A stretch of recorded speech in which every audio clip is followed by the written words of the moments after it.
Hello guys, and welcome to another exciting day of STPL. Just remembered to turn on Rapid's camera before I forgot, because he's once again here.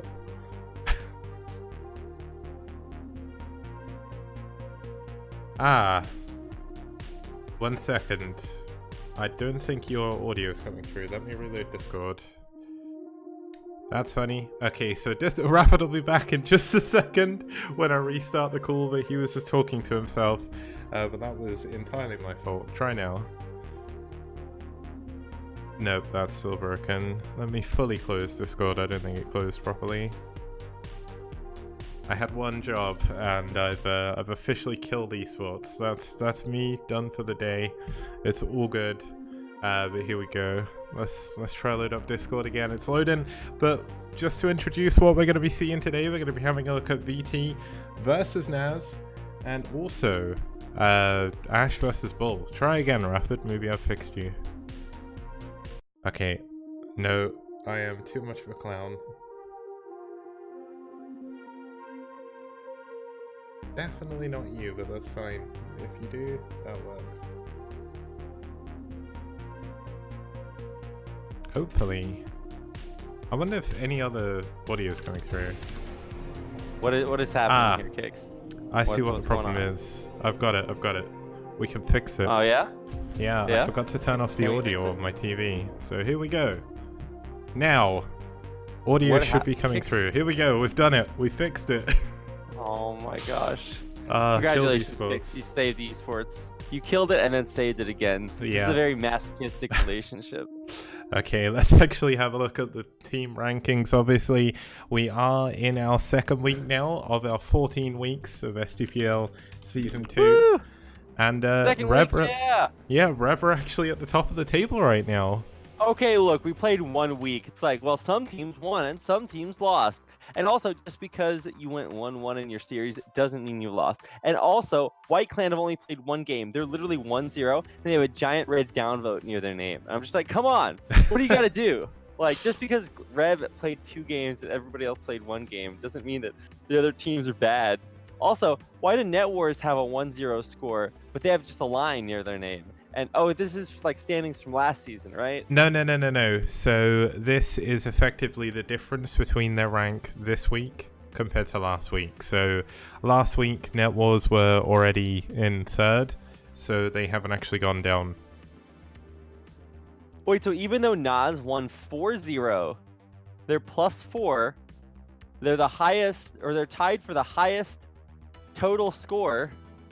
They're in 2nd place. Yeah. Because they've only played 1 match, Rapid. That's how it works. That's so stupid, Kick. It's cool. Oh my gosh. It makes sense at the end of the week, so maybe we should only show this at the end of the week. 4-0.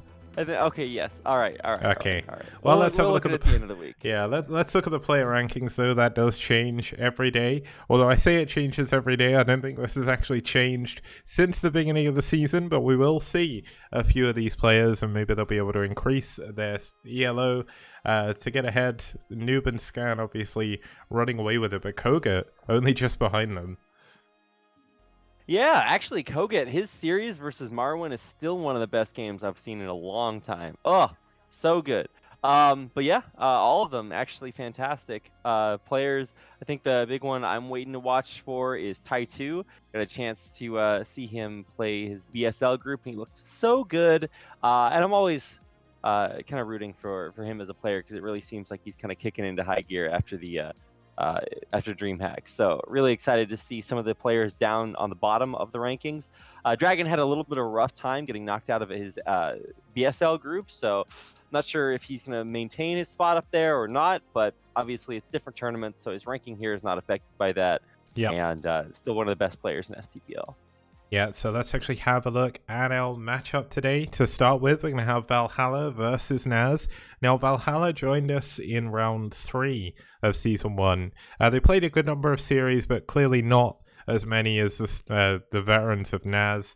NaS have actually won their series this season so far. They did win 4-0.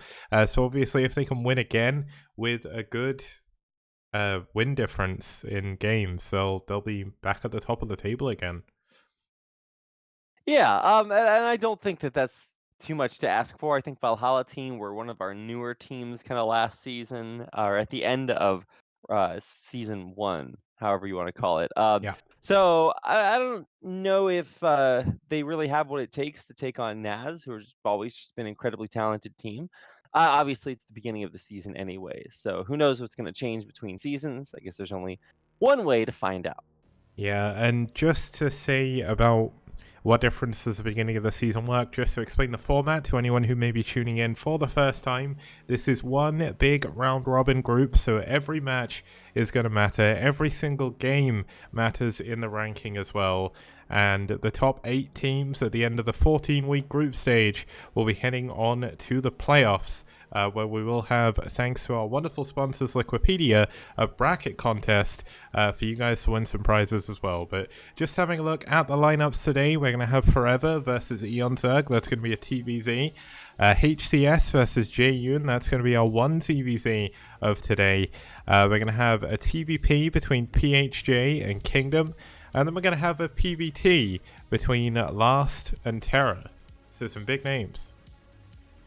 Oh yeah, no, absolutely. I think NaS is always one of those teams that's just absolutely stacked. That's why they had such an insane win rate last season. Their win rate last season, at the end of last season, was like 33-7. You showed it on screen earlier, but it was insanity. So Yeah. they have basically, I would say not all the good non-Korean players, but almost all of them. They've got just monsters out there. So super excited.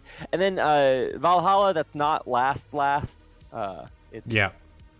South American last. So... No. It's South Korean last, but not the South Korean last. Oh, okay. It's South Korean last, but it's not the real one. Well, I guess he is the real one, not the real one. And HCS should do pretty well anyway, so I'm excited. Yeah, just to explain the situation with Valhalla this season, Clan Wiko in Korea, they wanted to sign up to the STPL as well, and they thought the easiest way to do so would be combine forces with one of the previous teams. And Valhalla team, Cross from VT, is also a member of Wiko, so he kind of worked as the intermediary and got them partnered up for the event. So we've got a South American plus a few Mexican players, I think, and Korean hybrid team, kind of like how we have Seoul in Season 1 and 2. But having a look at one of those top non-Korean players even, we'll start by introducing Eon Zerg, one of the best players outside of North Korea, outside of South Korea, and also one of the best he's not a North American player either, but man, what things have are going you done wrong. to the screen kicks? I forgot to press the button. There we go. Okay, I was gonna say, like, I was taken to an alternate, like, Hertzfeld Kruger dimension there for a second. But yeah, Eon Zerg's the best. Well, not the best, but he's pretty good. Yeah, and he's one of the only players who actually traveled to South Korea in the last decade to go and train there. So that says a lot for him. His opponent gonna be VT Forever. Forever has only played 2 games so far in the STPL, and he did win both of them quite convincingly, I might add. So it'll be kind of cool to see how he's gonna do up against one of the best foreign players. And he's going to be playing up against him on our first map today. It's going to be the first time you've seen this map, I think, in the SCPL so far. But it's going to be Multiverse. Yeah, but I mean, Multiverse was in ASL quite extensively, so it's not like this is a brand new map. And I think it's really good to have maps that are maybe not extremely, well-known overall, but have gotten some pro play. So obviously, it's still cool to watch.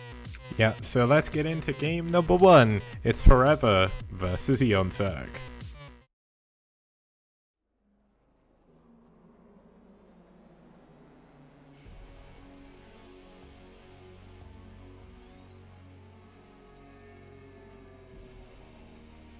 Okay, and starting us off on the left-hand side of the map, we do have the dark blue Terran fighting for Valhalla team. It's Forever. Yeah, he's definitely fighting kicks. He's sitting at his keyboard. He's fighting so hard right now. And I'm fighting right. Oh god, it's so. And yeah, his opponent engaged in mortal real-world combat with actual literal bladed weapons is Eon Zerg. Now, if there's one person I can imagine sitting at his keyboard fighting, it's probably Eon Zerg. So we'll have to see what he's doing. Eon Zerg, obviously well known for his shorter games across the foreign scene and also in the STPL. So his reputation certainly precedes him.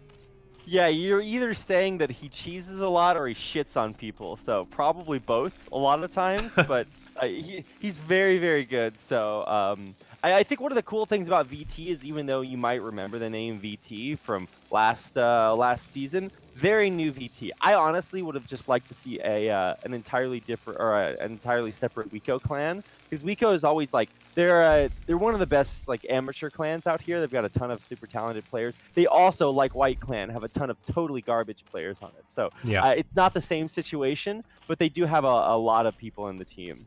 So you never know what you're gonna get with the new VT. Just saying. And when I say garbage players, I'm obviously being facetious. All of these guys are like super talented. Everyone in the world is actually technically garbage except for Flash. So you gotta take it with a grain of salt when I speak hyperbolically there. But either way, let's just kind of get into the build. We're gonna have actually gas start. That's kind of interesting. So is this like what every time I see 111 from Terran, I'm just like always surprised.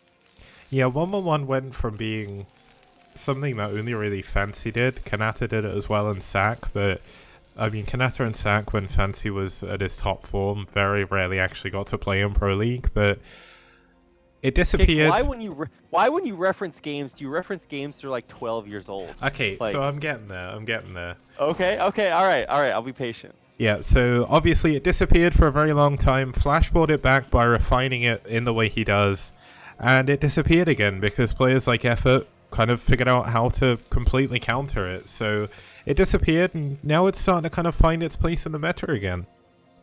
Yeah, the short version is that you just go kill the guy because he has no units. Yeah. But obviously that's easier said than done. And especially on Multiverse, the way, like the path by ground to go kill the guy is quite extensive. So you do have to make it through these assimilators, neutral assimilators in the middle of the map. It's a little bit like Troy, but like neutral Troy, where everybody gets the same distance between all of the assimilators. Yeah, now, interestingly, both these players did spawn on opposite sides of the map.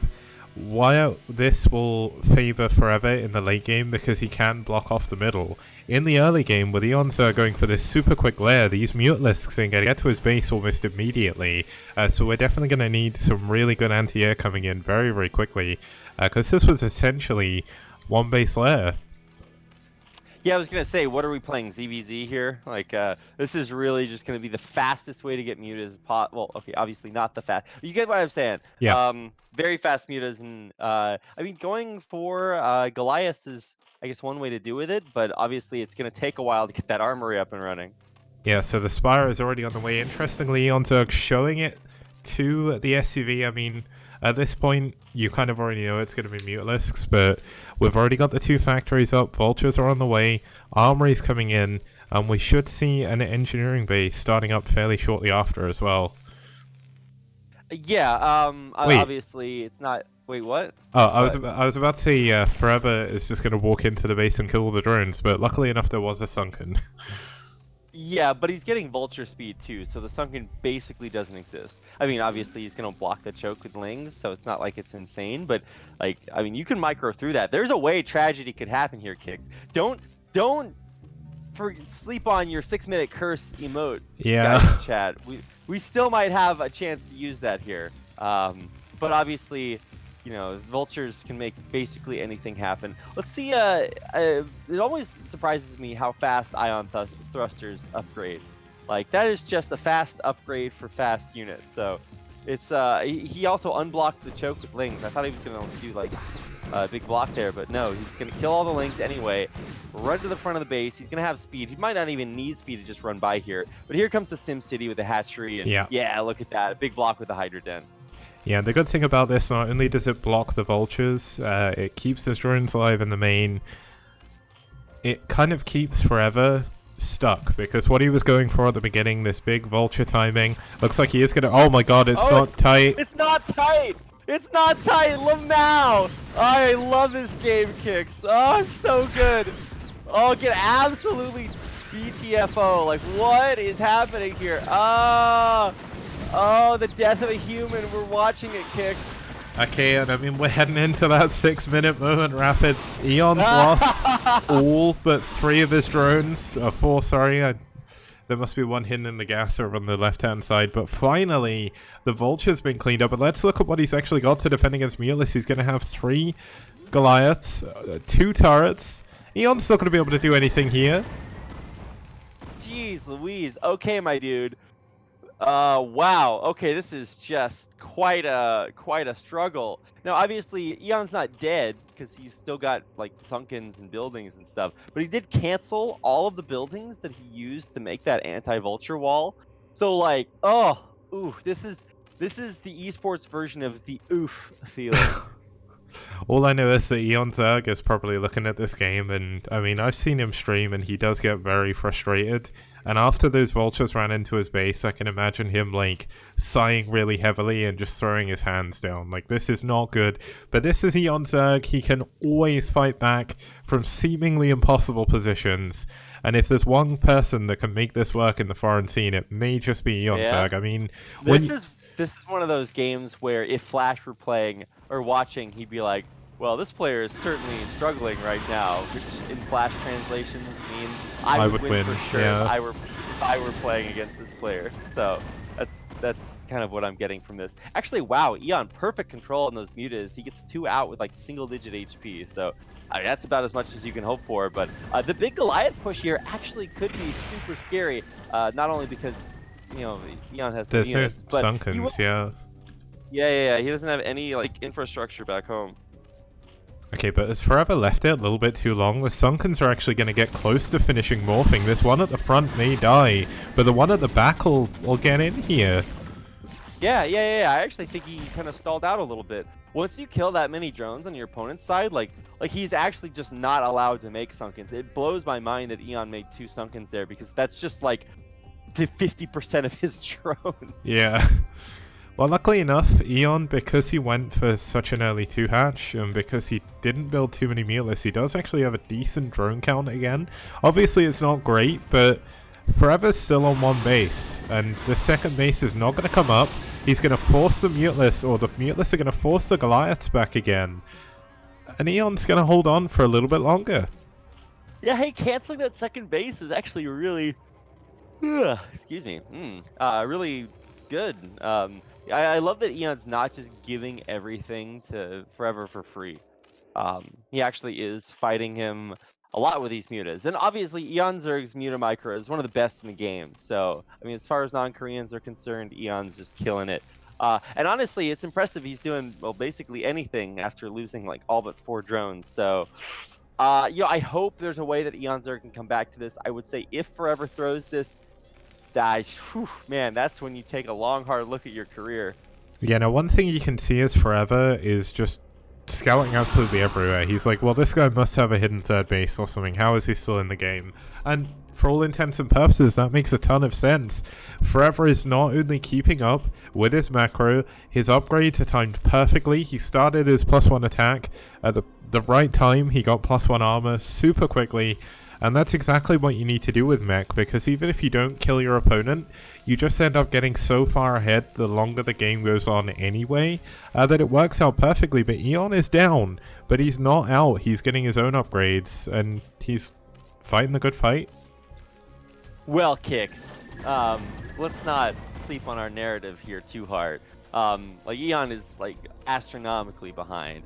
Although I will say he is hashtag blessed to have not just gotten run over by that Goliath push. I do think he needs to be maybe a little bit more proactive with these mutas, but hey, killing off these extractors, or assimilators rather, is actually a really good way to kind of hold on a little bit. Yeah, but he's not going to be able to kill it off. If you kill one of those, none of the mech units can go through it, so... Yeah. He's at least going to be able to block the reinforcements if they try and come in. And I mean, that's going to be a massive deal. If he can hold on against this army, and he blocks off the reinforcements coming over, maybe he can make something happen. More Sunkens are being made as well. There's no way Eon holds on against this army, right? I mean, this is like insane. It's got +1 carapace too, so you can't deal with, I don't know, it's just going to be really rough. Because, or I say carapace, it's just the vehicle plating. So let's see what these mutants can get done back at home. There's a million turrets everywhere. There's Goliath being produced. Oof. Kicks. I don't know This is if we have definitely like rough. an 11 or 12, 12-minute curse emote, but this is definitely looking pretty cursed to me. And the thing is, the base is still mining. More Sunkens are being made to try and delay the tanks as long as possible. The Mulis count is going up. Plus one Carapace is done. He's doing his best. Yeah, but there's like 2 Goliaths for every mutant. Like, he kills the tank, sure. Like, killing that tank, honestly, that's the only thing that could have kept Eon in this game a little bit longer. Yeah. But he still had to sack most of his mutants. Actually, he didn't actually sack most of his mutants. He still got almost a control group.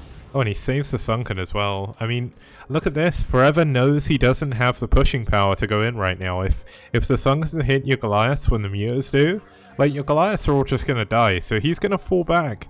And this will give Eon the chance to maybe try and block off those assimilators again. I don't think he's going to pull back that far. Obviously, you kind of got to think about that. He is actually pulling back quite a ways. This is not that many mutants, but mutants with Carapace are pretty good against Goliaths. These are like 1-1 Goliaths. So. Yeah, Eon made a big mistake there. He flew way too far forward and actually alerted the Goliaths to what he was planning to do. So, lost a couple of mutants there for free. Still hasn't killed that assimilator. And you can see the big line of blue just heading through this map now. It's round 2. Yeah, not sure exactly what the plan is going to be here. Obviously, he did rebuild a Sunken. He's starting to get Hydras out, which I guess are okay, but, I mean, you just, like, your opponent is doubling your supply. Like. Yeah, and he's blocked off the reinforcements, but he's also trapped the army at his base. So, this is one of those really weird moments where it's like, have you really trapped him with you, or have you trapped you with him? So, let's see. Yeah, it's the Rorschach strat. So yeah, here we go. We got to go for it. Just putting it all in, all out on the what's the thing? All out on the court, something like that. I was gonna try to kill the tank in the back of the mutas by suicide. Not it gets the tank, but he just loses everything here. So yeah, I think that's gonna do it, Kicks. Yeah, I mean, the only option he has is if he had a load of Sunkens, but he doesn't. GG. Eon Zerg taps out. The only option he had is to actually make a tight wall in the front, but yeah. Ugh, struggle-icious. That is quite the game there, Kicks boy. That was certainly something that you wouldn't see every day, and I'm sure Eon Zerg is kicking himself after that, because that was, like, he was doing so well from that position to do as well as he did. So imagine if he hadn't have lost like 95% of his drones before. Like, that could have definitely been an entirely different outcome, and it's gonna put VT up 1-0. Yeah, VT taking out Eon Zerg actually does give them a great chance at winning the round. Obviously, the rest of NaS are incredibly skilled players too. So, I mean, let's kind of wait and see. Like I said, I never know what to expect out of VT this season because they do have an expansive new roster with Wico joining them. So you never know what you're gonna get when you walk through that door. Yeah, so let's go into game number 2 when we get back after this short break. See you guys very soon.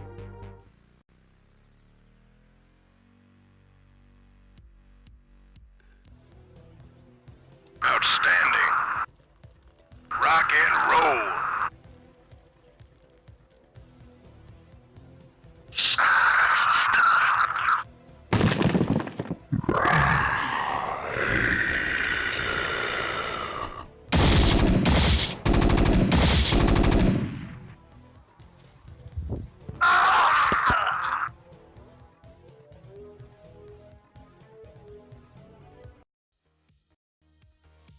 STPL does.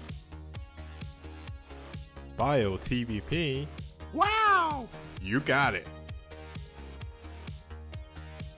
STPL does.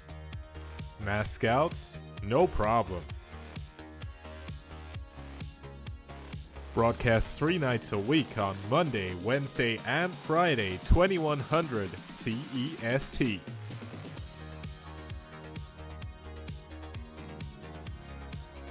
Fantastic casting, fantastic production, fantastic prizes. Only here on the STPL.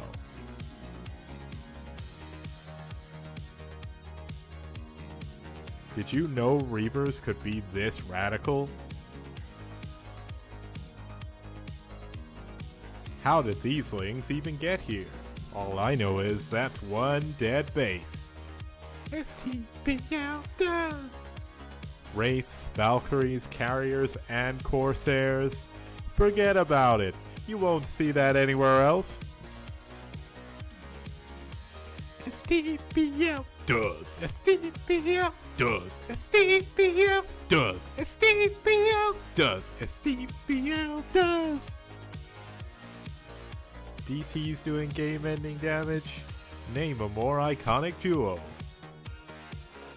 We've even got carriers in PvZ. How amazing! A global team league on the scale you've never seen before. Don't see this in BWCL, STPL does. All that and more, only on this amazing 64-bit STPL. What BWCL don't. Impressed? I know I am. Why not support us on the link below? Patreon.com/kicks. But act fast. It's a limited offer.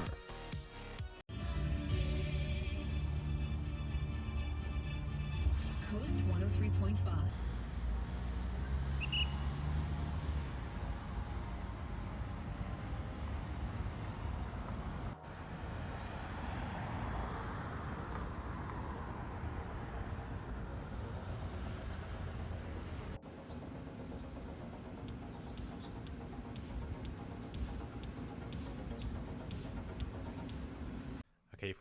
Okay guys, welcome back to the SCPL. We're here for game number 2 between VT and NaS. We just saw Eonza get taken down by Forever, and now it's going to be the Foreign Hope Jaeyun up against HCS to see if he can bring it back for NaS.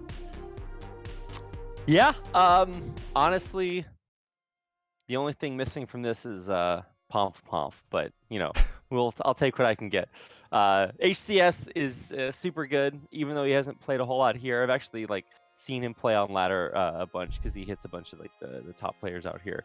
I forget who's streaming. Was it Artoza? I forget who I was watching play HCS the other day. And obviously, there's a ton of 3-letter acronym Korean players like YSC and stuff. And some of them are great, some of them are total nobodies. So you can never trust 3-letter acronyms in Korean pro gamer names. That's the lesson I've learned. Yeah, and his opponent gonna be Jaeyun, obviously more well known for the events he attended. Like, he attended, I think, both of the major StarCraft Remastered events by Twitch. And overall, he's like a really, really nice player, really good streamer. Yeah, he also went to the Corsair Cup finals. Corsair Cup? No, wait, it wasn't Corsair. Zotac, wasn't it? Zotac. Zotac, yeah, that one. Sorry, I'm missing up my peripheral brands here, but yeah. I went to that one too and did quite well. That's kind of where I heard about Jaeyun first, was at Zotac Cup. And then obviously he's gone on to stream a bunch and just become one of the best non-Korean players out there. The downside is that he's actually incredibly talented and has a real job and a wife and stuff. Yeah. All of these are really sabotaging his pro gaming career. Yeah, and not only that, he also spends a lot of his time arranging events for us to play as well. So at the end of the day, Jaeyun is trying to do absolutely everything, and he's doing all of it really well. So let's see what his EVZ is going to be like as we get into our second map here. It's going to be on Whiteout. Woo, Whiteout. Whiteout's one of my favorite maps from the newer age of Brood War. The idea of these line of sight blockers, I love new Brood War mechanics. There's an entire category in the new maps they make for every StarCraft 2 map rotation called it's basically the weird maps. They have to use an interesting mechanic. And this is exactly that in Brood War. I love that you can just make the craziest stuff in Brood War. But yeah, this is an example of that. Yeah, I mean, there's not too much to talk about in the map itself, just because it is a ZVZ and they usually go the same way. But let's get into game number 2. It's HCS versus Jaeyun.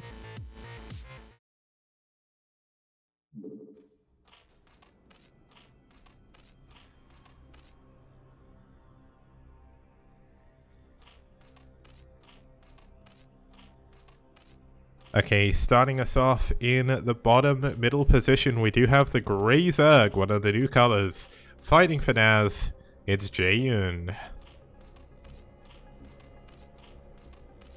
Yeah, and his opponent playing for VT, an even newer comer in the light pink. That is light pink, right? Yeah. Yep. This is HCS. So by this, I do not mean the Hearthstone Championship Series. That is the other HCS that's out there.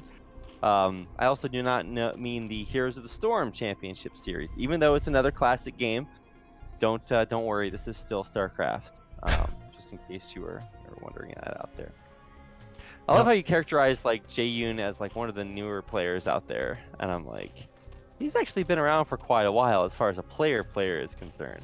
Yeah, it's just he's kind of blown in popularity in the last like 2 years, I would say. You mean blown up in popularity? Thank Yeah. you there, Kicks. Yeah, that's a better way of putting it, I guess. That used to be the alpha insult when I was growing up as like a 10-year-old or whatever. If you tell somebody that they blow, that's like the biggest insult that you could. Also, what was the other one? Like if you told, there was another like really stupid kid insult. It was like I don't know, telling somebody they weren't rad or something like that. Or it was bad. We were killing it with the insults back in the day. Yeah, that's so 90s. Also, why Jaeyoon, as somebody that has an actual like Korean name, could have done the same thing that HCS did with his name, but I feel like there's a missed opportunity there, just going with the JY instead of like the full 3-letter acronym. But now we get to see a battle between the 2-letter acronym and the 3-letter acronym. So which truly will triumph here, Kicks? I don't know. Is there a number in Korean that sounds like un? Maybe, like, because then you can have, you know, I mean, like that's you've got one in pharmacie French, but yeah, and fairy. no, there's not. But no, that's a shame. He could have been JY2 though, and then it'd be like the other Zerg. Oh yeah. Y2, the Y2 clan.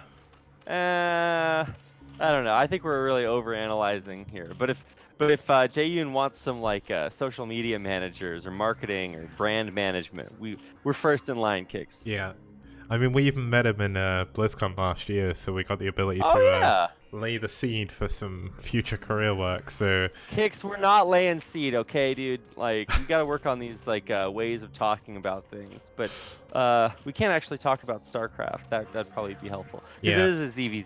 And they're not going for identical builds. Yeah, we had a 12 full versus a 12 hatch. Jaeyoon's Lings obviously out a lot sooner, but the 12 hatch Lings will come out just in time, it looks like, to at least be able to hold the ramp. Obviously, if this hatchery goes down, things could be a little bit dangerous, but HCS should be pretty well defended. He's even pulling drones just to make sure. Yeah, I mean, kind of, you got to do what you got to do, just like stay alive. But obviously, the Lings will get out and be able to defend. And I mean, this isn't the hugest difference in ZVZ builds, so it's obviously nice to get the faster hatchery, but it's not like any player like has a huge crushing advantage right now, despite what would happen, what any pro player would say. Thing is, at the moment, Jaeyoon actually has a big advantage. HCS obviously built his hatchery sooner. But his lair's behind, he pulled 6 drones off of mining for a good 10 seconds, 15 seconds. And they're even on drones now, but you can already see that HCS has actually had to build more Lings, so that's more and more money that he's not got in drones. Yeah, no, you're absolutely right. And also running these Lings across the map, it's not going to be really able to get anything done. I mean, he might run one past or something, but then you're losing Lings in a ZVZ, which is just so dangerous because then, I don't know, the balance of power shifts back and forth so often. Well, this is still quite a few Lings from HCS, so Jaeyoon's definitely got to keep on his toes. Yeah, Not he's actually... because, you know, it's ZVZ. And this is really dangerous. It's a better trade at first for Jaeyoon, actually. Although running forward, that's not the right call to make.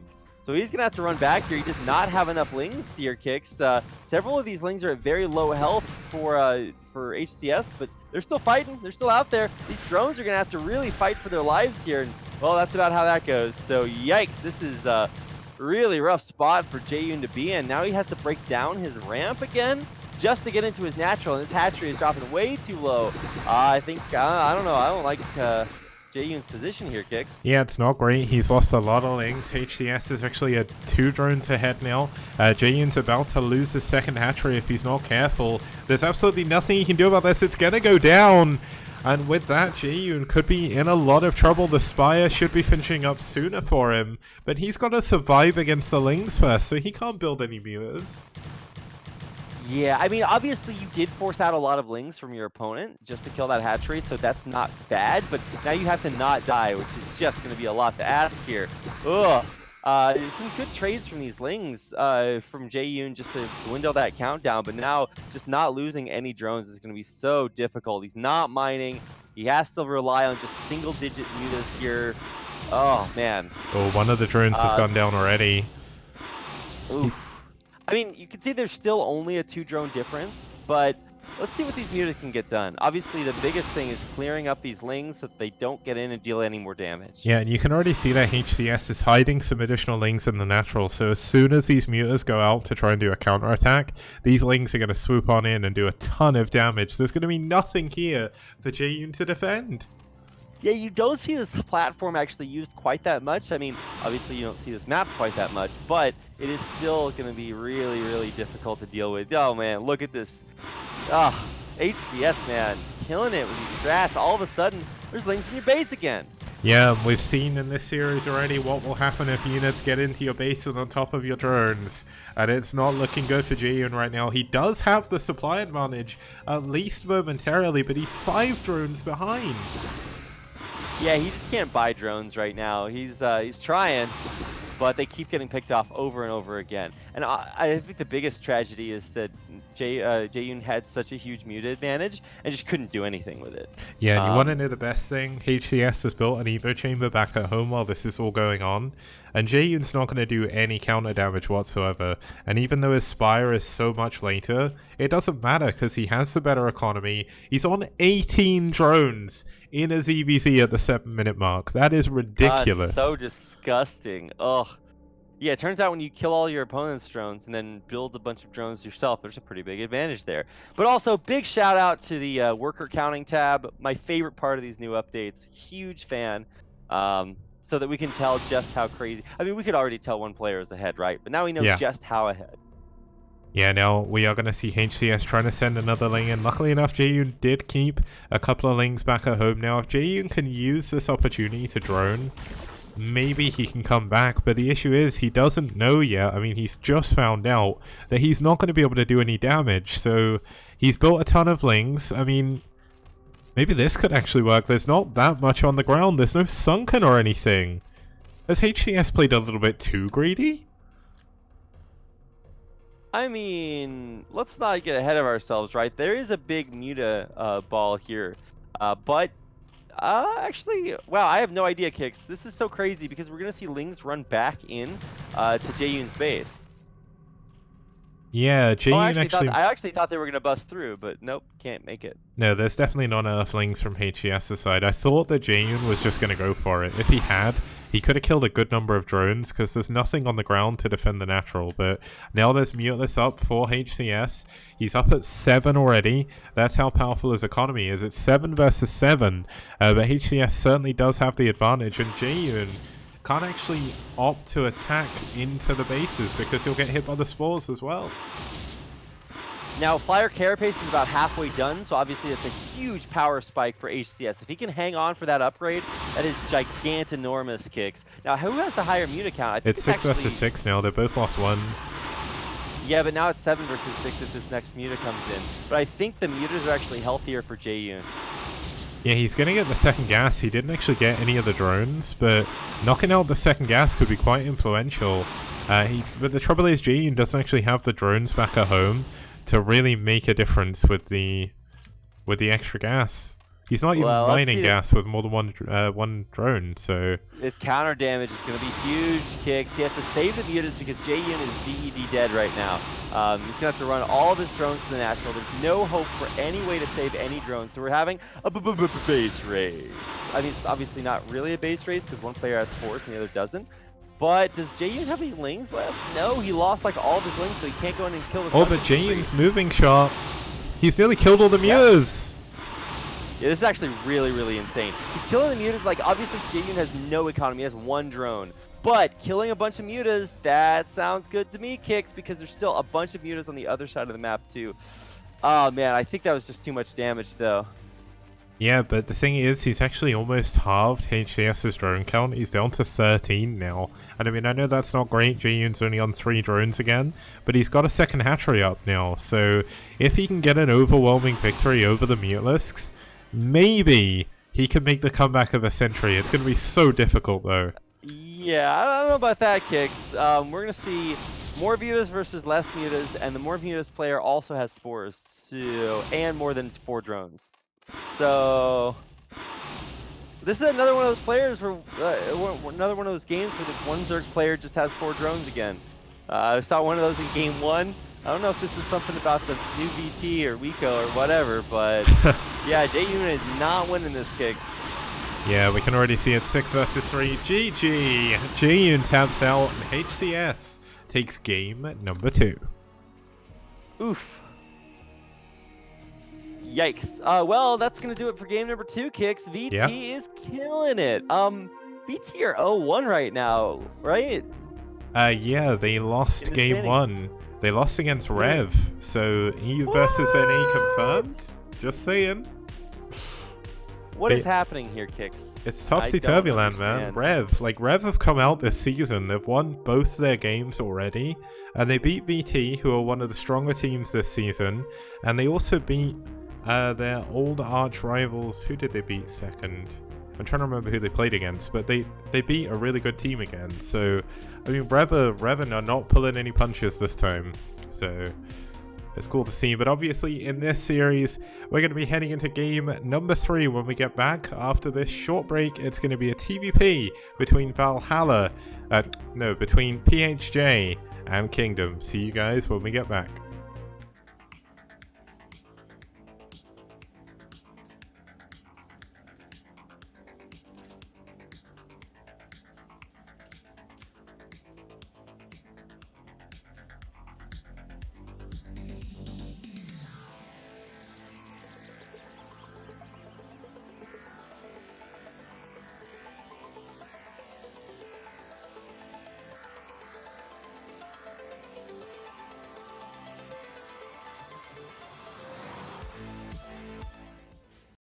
Neo Arkanoid also makes its appearance in STPL Season 2, a map from 2006. It's from the OGN Star League from back then, one of the early OSLs. And it's a semi-island map. I think one of the first of its kind that got major use after about the year 2004. It's one of a kind. I don't think I've ever seen another map like it. There's temples and power generators absolutely everywhere, making it very difficult to get through the middle of the map. The air units, of course, going to be very important here. The one problem all 3 races are going to have is the very easy to take second and third bases. They both have gas, but they are blocked by those chrysalises, so it makes it important to build a few aggressive units early on in order to get that second and third gas as soon as you can. Important thing to note, if you do open up that center, the rush distance is very small.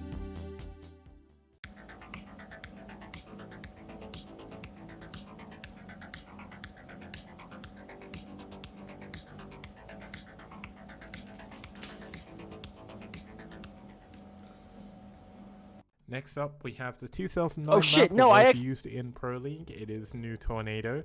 New Tornado is a relatively standard 4-player map. There is only 3 bases in each corner, very much like Fighting Spirit. That was kind of the style at the time of these kind of macro maps. The main and natural look perfectly normal, lots of buildable space.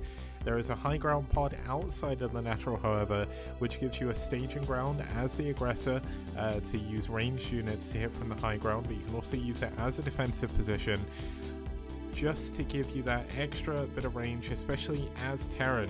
It allows you to secure your natural a lot easier a little bit further into the game. It does make pushing out a lot harder as well, but there's also a third gas base, upper ramp, very Fighting Spirit-esque, very easy to defend, and a relatively open center, but those high ground pods are going to be an area of contention, as if a Terran player can get siege tanks up there, it can be deadly. Okay, guys, welcome back to the STPL. My name is Kix. How could you have one job, Kix? God. You said we were ready, so I was like, okay, let's I was unmute ready. everything. So I have two hotkey sequences in my hand. There's one to set the latency and another one to exit the game. So we were about ready to go live, and I just randomly exit the game. Ugh. So that was. How dare you, Kix? Now I have to wash my mouth out with soap and everything. Oh dear. Hold on. I actually have mouthwash right here, so. There we go. We're good. Okay, we're clean again. Right. Let's actually have a look at our next couple of players. One of them, there's not much to say. It's his debut game in the STPL. It's the Terran fighting for Valhalla team. It is PHJ. Now, he has no history, so nothing to go into there. But his opponent going to be Kingdom for NaS. Kingdom, recently at least, has been doing a little bit better than he did in Season 1. But he's got a 41% win ratio. He's 2-3 against Terran, so we'll have to see how he's going to do. As we get into our third map of this series, it's going to be Neo Arkanoid. I love Neo Arkanoid. I'm so happy you put this map in there. This map is so weird. It starts out kind of like an island, so a lot of players just double expand, and then they like lose to somebody breaking down the walls. And we actually saw that last week, just how fast you can break through these neutral buildings. Like I thought it was America. I thought you could actually like afford to get super greedy on this map, but you can actually, especially if you spawn like cross spawns, you can get through those neutral buildings like actually quite fast. Yeah, it's quite dangerous. I mean, it is a TVP. We have seen some really long TVPs on this map so far. Interestingly enough, Protoss are actually ahead of Terran here. Now, historically, Terran were actually better on this map than Protoss, so we'll have to see if that trend continues as we get into the game, because it's PHJ versus Kingdom.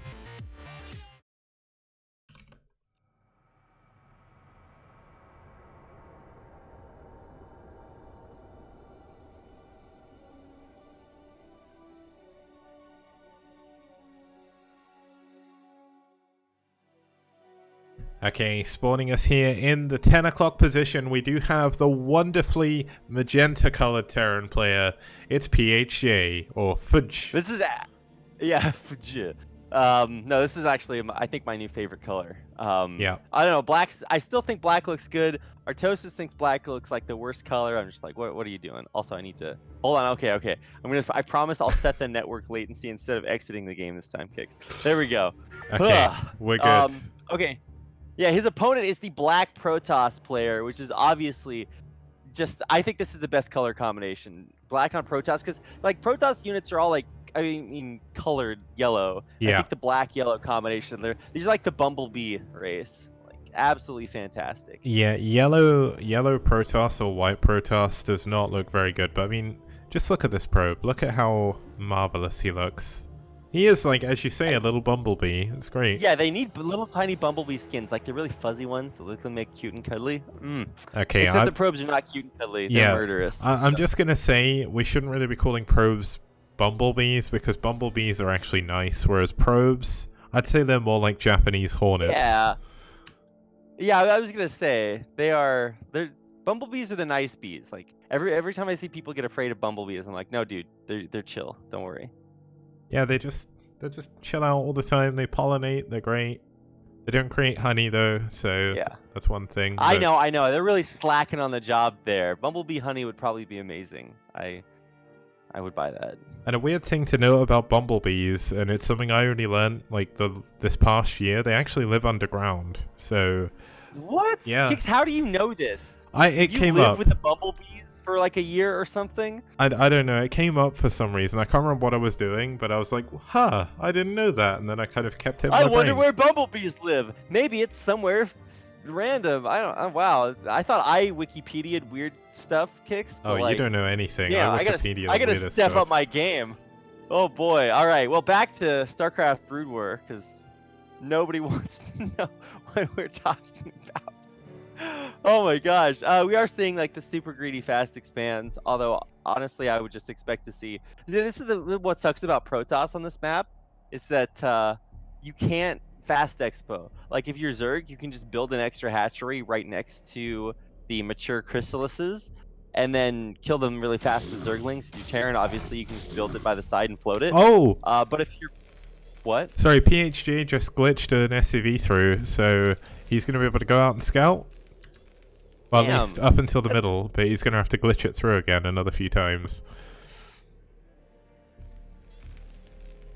Wow, somebody copy-pasted the Wikipedia article in chat. This is actually fascinating. I'm going to have to go learn about my my bumblebee friends, or as I like to call them, my bums. Okay, well, we've got Kingdom with a couple of Zealots already blocking down the Chrysalis in the middle. He's obviously going to be able to go up to his core. That's already done. It wouldn't surprise me to see a very quick Robo here as well. Reavers could be very effective against Terran as they are playing super greedy.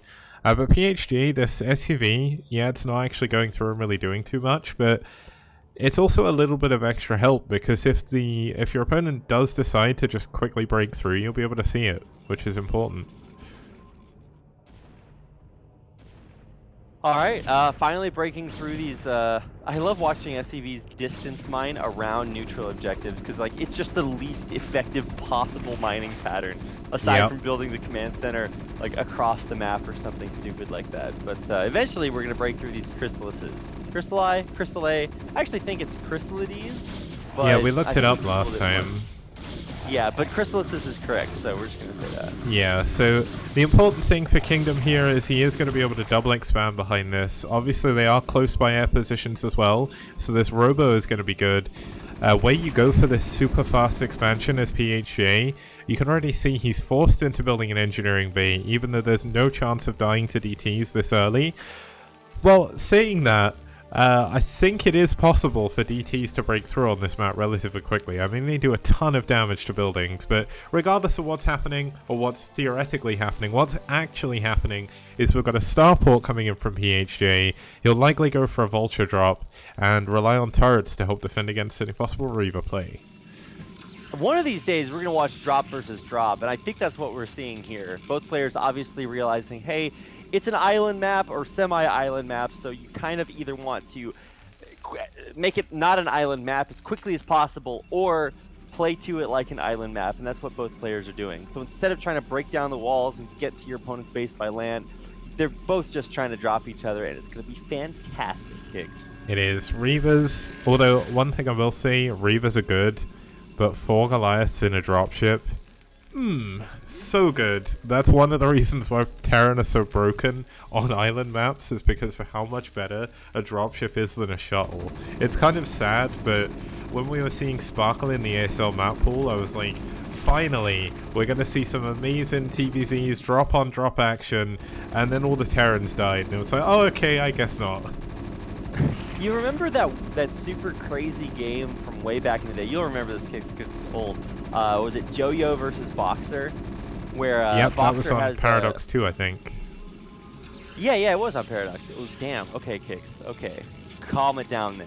But basically, Boxer was super far behind, and his opponent has 1 billion carriers. And Boxer does this like carpet bomb with Goliaths out of dropships to snipe the carriers and win the game. It's so sick. It's so ghosty. It's why Boxer's so dope. But yeah, on island maps specifically, dropships full of Goliaths are pretty sick. Yeah, you want to know how I thought of that so quickly? I saw the game like 2 weeks ago again. How oh dare my god. you, Kicks? What? Okay, I thought the Wraith was going to kill the shuttle, but it does stay alive. No. That's important. No, unfortunately, the Wraith would spontaneously combust if it took like more than 2 Dragoon shots. So it's not going to be able to kill that. It now has 2 HP, and it's just pretty much going to be used for scouting unless it gets repaired. We don't actually have any more Wraiths in production, right? Yeah, no, it's just that one. Yeah, we're going to have a dropship now. That's kind of important. We've got +1 attack already on the way. Obviously, regardless of if you're on a semi-island map, an island map, a map with no land whatsoever, +1 attack on your ground units is going to be very important because those upgrades in TVP the late of the game are super important, especially against carriers. And I mean, this is like the perfect carrier map. And we've already got a Stargate on the way and a second one. Yeah, carriers are pretty good just because you have these like huge pizza wedges. This is like reverse Gladiator, because instead of being able to walk on the pizza wedges, they're there, but you can't walk on them anymore. Yeah, unless you drop in there. That's good.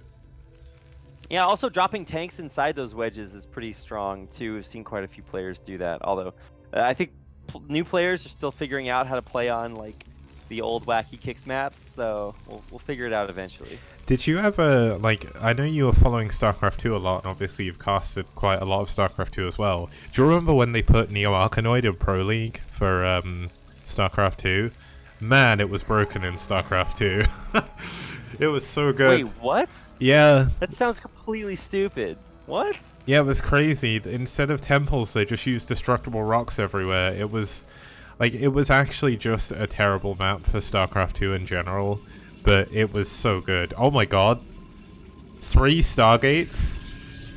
Yeah, what just happened here, Kix? I feel like we're fast forwarding. We already have the fleet bacon on the way too, so we are really going way up there. And I think Kingdom realizes, I guess justly so, that he doesn't really have to worry about being attacked for a while. Now, obviously, we're watching a very strong semi-pro South Korean Terran player, so I feel like the Protoss player saying, I can get up to whatever tech I want without being attacked is like a little bit premature, because at the end of the day, you still have to go kill the guy, and he's going to have a million raids and turrets and Goliaths, oh my. So Yeah, good luck with that, my dude. It's problematic because he got scanned immediately. Like, he didn't even try and hide the Stargates, he just put them in his main. Like, that's when you know things are a little bit desperate. So we are going to have this shuttle. Oh no, the Zealots are going to die in the shuttle. I mean, the Reaver's going to eventually kill this command center, but that's going to be a lot of money. A lot of money in Scarabs that you need on Interceptors, so... Oh, he didn't get the cancel, I don't think, or Yeah, did no, he? he didn't cancel that. That's obviously somewhat tragic. Let's see if Mr. Reaver can get... Oh, he didn't actually rebuild Scarabs on the Reaver. Yeah. Oof. And losing that but shot hey, was so important. I mean, getting the kill on the CC is probably the best case scenario there, unless you know, kill every probe. But yeah, that was really good. It also delayed the Terran player from loading up all these dropships. But now, here we go. Dude, Magenta dropships look so dope. They do. Oh my god. Magenta everything looks dope. I can't remember who was playing in BSL last week, but they were Magenta Protoss. I think it was DeWalt. And it just looked beautiful. So... Okay, we're going to have these 3 dropships coming in. There's absolutely nothing on the ground that can actually contest this. Oh my god, that Reaver though, that's a massive Scarab. Damn, okay. This is actually going way worse for the Terran player than I expected. I mean, not that bad, but... Okay, wow, he lost the Reaver, never mind. Yeah, well, he lost all of his units that he dropped out, so... That's pretty good for the Protoss. Obviously, the more Goliaths you can kill, the better your carriers are going to be, and he's about to have 3 of them pop out. Yeah, how did Kingdom just not lose there? Damn, that was really good. But now, obviously, he's going to be better prepared for this next drop. He's got Zealots there on location, but still quite a bit of Terran units. He's going to be rallying in, but there's just not enough here. So Yeah. damn, Kingdom finally really under the gun here. And there's 5-6 Goliaths with these tanks, so good luck clearing that with carriers. Yeah, and you can already see the next round of units coming in from PHG, getting ready to jump in these dropships, head on over. Obviously, there is only a single base at the moment, but the carriers do not have full interceptors yet. It's going to be a while before they can do it. So this is a little bit of an all-in here with these carriers. He's going to try and kill the Goliaths, but there's just so much here.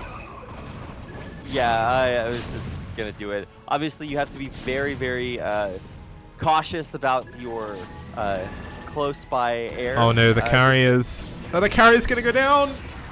Yep, gets a carrier. That's huge. If he could max out on interceptors on 3 carriers, he could totally hold on here. But I think obviously he's taking too much damage by now.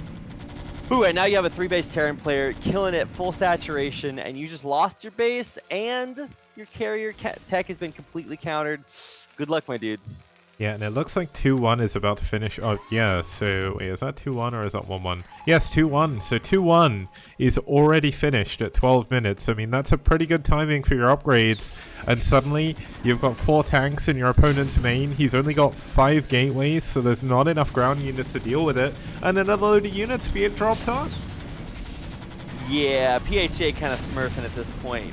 He is really getting in there. And I don't think that really you have too much to do at this point as Kingdom. I mean, his carriers are his lifeline. He's got 4, which is kind of the bare minimum, but he just can't get the interceptor count up fast enough. So Now, And if he he's gonna could lose another carrier. no. Oh.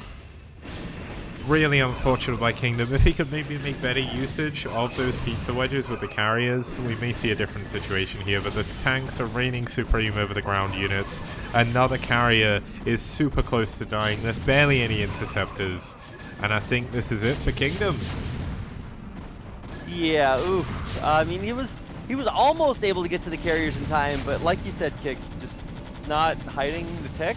Really, really vulnerable. Now there's 4 dropships full of Goliaths coming over, so... Man, Oh wait, they're all PHJ, that empty. macro. Oh, 2 of them are, but... No, 2 of them are. It looks like more than it is, but it's still a lot. There's 6 Goliaths, 2 tanks in there.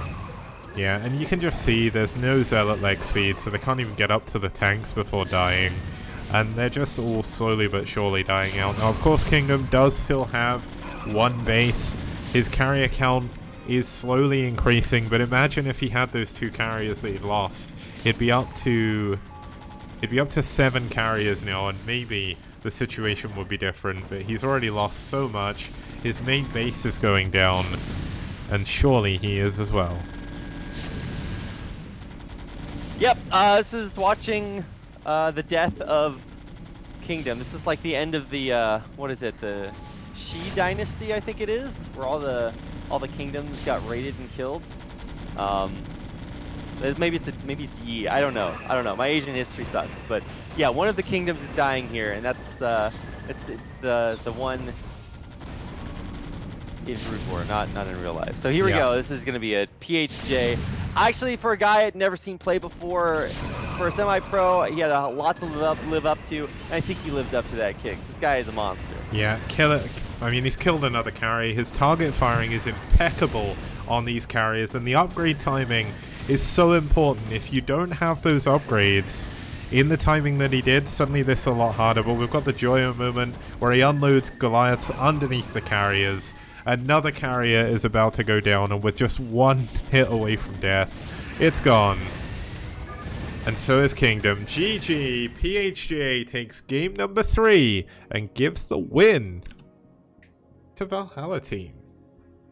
Yeah, damn, Valhalla team coming out 3-0.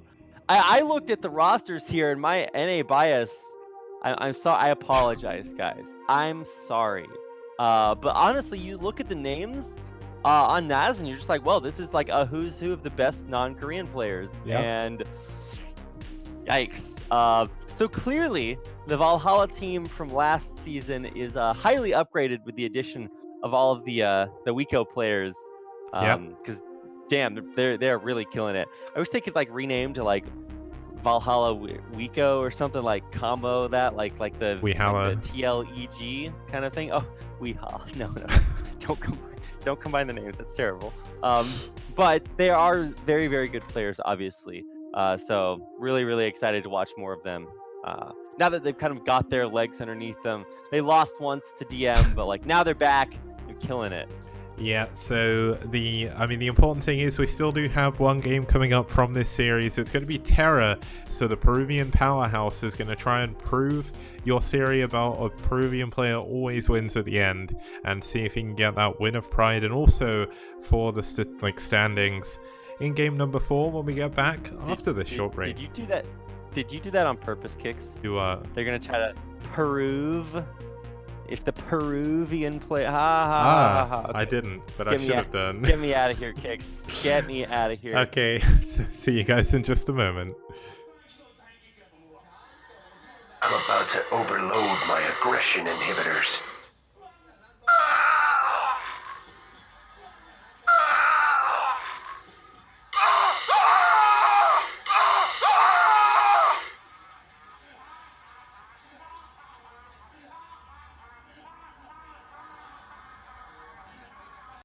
次々と広がるパーソナルコンピューターディスクシステムの世界。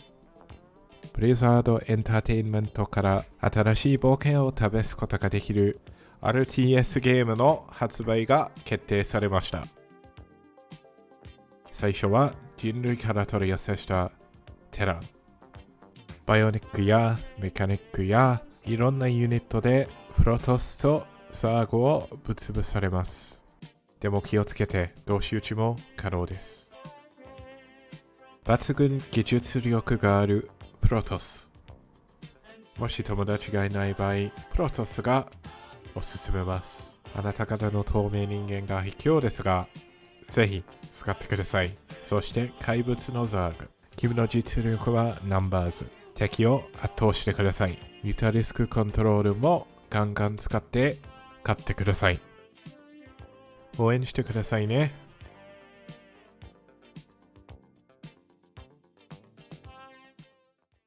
Nuclear missile ready. Nuclear launch detected. Hey, how'd I get here? Ah, what the hell? I need that college money.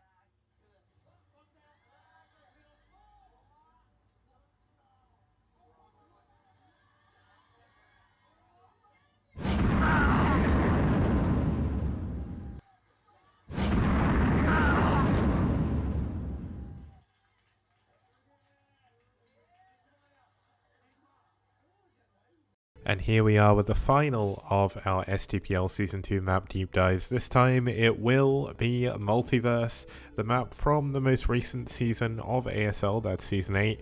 An amazing map with very... Hello guys, welcome back to the STPL. We're hitting into game number 4 between VT and NaS. Obviously VT have taken the set win, but it's going to be up to NaS to see if they can get a game win on the scoreboard. As we head into our fourth and final game of the series, it's Last versus Terra.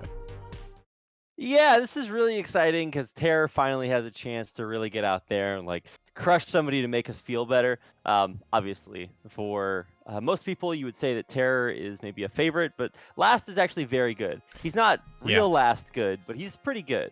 Yeah, and Last at the moment seems to be mixed up with Red's Last, so we'll ignore his stats for now. This is actually going to be his second game in the STPL Season 2. But Terra, obviously the Peruvian powerhouse, one of the best players in Peru alongside Dandy, one of the best streamers in Brood War as well. He's really good to actually watch play, just because he does, I think it was it you who dubbed him this in BSL, where you're like, he's kind of like the Peruvian terrorist?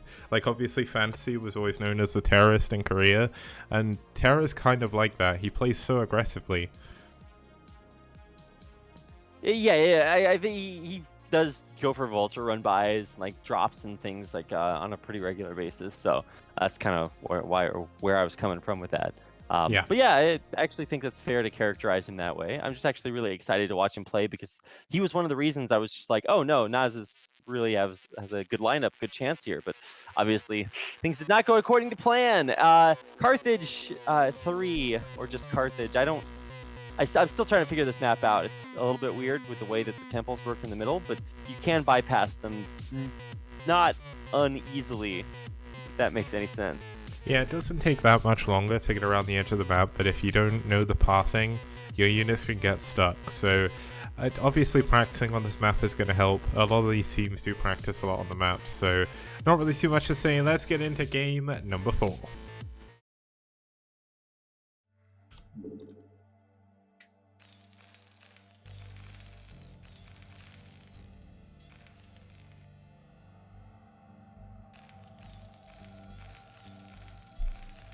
Okay, starting us off in the top left-hand position of your screen, we do have the Peach Terran fighting for NaS. It's Terra.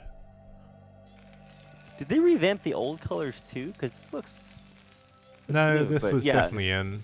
Okay, all right, it's confirmation bias. On his opponent's side of the map, in the, I think this is actually cyan. Like, yeah, it's not that teal color we had to use earlier. That's actually malachite. But yeah, in the cyan, dude, this is so unfair. I'm looking at its minerals mining minerals on the minimap. This is Last. And yeah, the cyan color is literally the same as the minerals. I don't know how that makes sense, but there it is. Yeah, I mean, I know there's been a lot of kind of... I can't even think of the right word, but it's always... People have been hysterical about the new colors a little bit. Like, I know that's a little bit hyperbolic, but... People are acting as if these new colors are the devil. Like, yes, to us, well, it you looks literally, like okay, it's... if you think that, literally go into your game when you're playing and hit Shift Tab. Yeah, And it'll fix exactly. the colors for you. We obviously can't do that because I don't want to watch yellow versus yellow. That would actually kill my brain. So Yeah, that would be hard, thanks. but... I guess the main issue is when you have more than one ally, because you can't tell them apart, so you can't really use the shift tab. But then there's not really that many colors that are like absolute, oh, hey, I can't actually see this on the minimap. And as the maker of a lobby, you can always choose to tell people we're not starting the game until you change your color. So I guess that's an option as well. But in a 1v1 situation like this, it's not too bad. There's always the shift tab option. Now, we do have a gas steal into a mana pylon, but the mana pylon only blocks one SCV in, so it's not that good, I don't think. Yeah, and I love that he's not pulling a million SCVs to try to kill that mana pylon, because it's not really that big a deal. Like, it's annoying, but it'll get taken out eventually. And I think he should actually just cancel. Oh, he's not going to cancel it, so it's still annoying. But yeah, sometimes you got to do what you got to do. The gas steal is the big deal, though, right? Because now you're not going to have any tech, no factory units allowed. And a lot of times this triggers Terran players to just go bio all in. That's the Artosis build, but I don't see that too often in a pro player standpoint. Although I remember seeing Sharp do this one time. He really does react aggressively to this. So we'll see what Terra wants to do. When I was struggling against this kind of build on ladder, Drone told me just to build a second Rax and go bio, because at the end of the day, Protoss players don't really expect it, and if they keep building Zealots, all of a sudden you have a really big army. So, I mean, Terra's going to clean absolutely everything up. He's not going to lose too much right now. He just needs to make sure he micros his Marines properly. The probe goes down, and that's a big bonus. Oh, what are you going to do? Where are you going to go, Marines? Where are you going to go? Which side do you want to be on? Oh, he kills one of the Zealots. Yeah, that was actually really big. Because Zealots seem to be basically invincible, but this control by Terror? Keeping the Marines alive? This is actually dope. Okay, he gets another. Oh wow. Okay, never mind. Yeah. Everything fell apart there at the end. But it was good for a while. Yeah, I mean, he has killed two of the Zealots though, so the power of this push is severely diminished. But whoops, he does need to make sure that he keeps these Marines alive. If he loses them, he is eventually going to get overrun, because not only do you have Zealots, eventually you're going to have Dragoons. Now, the control by Terra has been really good so far, but he does need to be careful that he does keep these Marines alive. Oh, he almost got that Marine. Yeah. Oh, this is so close. And yeah, all you do is just like run the Zealots around. This is the dumb thing about this rush, is that you don't actually have to. I was just going to say, Terra's messed up his rally point, so his SCVs keep blocking his Marines from being able to run through. Look at that, he loses a Marine because of it.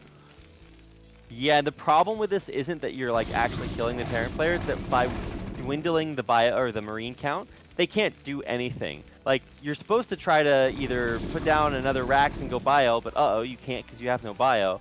And now he's trying to build a factory, but it took him so long because of the gas steal. So this is just last like abusing him at this point. But I think finally it will get cleaned up as long as he can keep or stop hemorrhaging these Marines. And oh no, he's losing another one, 2. I think that's too much damage. Yeah, he's taking so much. Get your 6-minute curse icons out there. Sub for that emote, because we're gonna have to use it at the end of this game. Yeah, the trouble is, not only do you not have many Marines anymore, so the Zealots take forever to kill, you can't even finish your factory very easily, because if your SCV goes the wrong side of the minerals, bam, you can't do anything. You're forced to build a Vulture. That's not going to deal with the Dragoon, so unfortunately Terra is definitely breathing his last breaths here. He's going to try and hold on, but it's so difficult. I think we might slide in at the exactly 6-minute curse mark here, Kicks. Yeah, maybe Terra's holding out. He's like, oh. Just don't tap. Yeah, he's like, they have that emote. We need to sell STPL subs to save esports. So he's staying in the game, even though he is pretty dead at this point. Yeah, I mean, luckily enough, he hasn't lost many SCVs, so his economy is still good. And I mean, last is still only on one base. But look at this, he's using SCVs and Marines to try and chase down Dragoons. Imagine if he had like 5 more Marines at this point. This would be an entirely different game. Yeah, like, this is really good control by Terror, aside from losing all of those Marines earlier. The problem is it's 3 Dragoons now. Like, you can't fight 3 Dragoons with the SCV Marine. Like, that's just not the way Brood War works. And plus, Terror's control is really good, splitting the damage up on these Dragoons to keep them all alive, and that's going to do it. GG. Oh, was that almost exactly a 6-minute curse? Yep, it very nearly was. I mean, obviously that is the end of our series here. And to be honest, I mean, the micro that Terra actually showed off there was really good for the most part. But his rally point, I think that rally point on his SCV actually lost him the game, because it blocked about 3 different Marines from being able to get back through. When that happens, there's not much you can do about it. Like, you just end up dying because you don't have enough units. Yeah, no, that's a weird one there for sure. I don't know if it was necessarily the rally point. I think also like he almost stabilized. And he had like 4 Marines left over, 3 of them with like 1 HP, and then 1 Zealot just like one shots 3 of them, and it's like, ugh, okay, well all of a sudden you can't build up that critical mass of Marines. Yeah. Like the early Marines are the most important because if you can build that up and have like 5-6 Marines in there, then the Zealots just don't do anything. Instead they did everything, and then the Dragoons, there we go, finished everything else off. Yeah, so the crazy thing is here, if we have a look at the results, obviously we do have a 4-0 Valhalla team. Valhalla team falling to Rev in week 1 are going to take down NaS and tie them both up 1 win, 1 loss. So, I mean, the board this time is a lot closer. Like, I know we're only in week 2, but I think at the end of week 2, we're going to have so many teams that are actually close to each other compared to last season. Like, last season, the kind of breakout teams happened in the first couple of weeks, but that's not happening this time. I mean, it's kind of cool. But we're going to be heading into our second series, which should hopefully be a little bit longer than this one. It's going to be Red versus Ash. Is it Ash versus Red? Ash versus Bull, sorry. When we get back after this short break. See you guys very soon.